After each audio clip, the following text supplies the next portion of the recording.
ჩემო ქართველებო, კითხვები იყო ხელფასთან დაკავშირებით. ისე და ისე თქვენს კვალიფიკაციაზე დამოკიდებული და ასევე ინგლისურის სოდნაზე და იმ საერთაშორისო გამოცდილებაზე, რაც გაქვთ.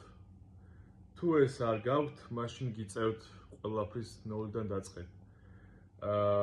როცა ნოლიდან იწყებ და იწყებს სასუნროთი, უნდა იანგარიშო სადღაც დაახლოებით სადღაც $1000, მაგრამ კარგი ის არის, რომ კომპანია გაძლევს საცხოვრებელს, კომპანია გაძლევს ბინას.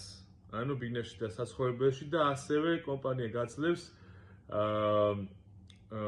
საჭმელიც შედის ამ ყველაფერში და როცა ცხოვრობ საცხოვრებელში, იქ კვება არის უფასო. ეს ძალიან კარგია.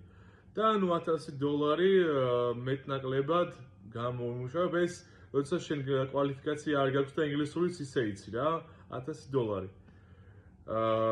მაგრამ როცა უკვე გადის 1 წელი გავა, 2 წელი გავა, შეგიძლია რომ სხვადასხვა რესტორნებში გაანაცხადო, სხვადასხვა რესტორნებში იქნება ეს შეფი, იქნება ეს მიმტანი თუ ასე შემდეგ, ხო?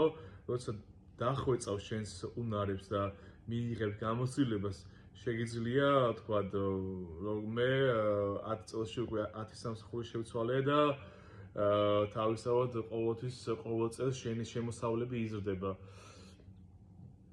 შეგიძლია მიმტანად $5000 იშოვო, $6000 იშოვო, $8000 იშოვო, $10000 იშოვო რა და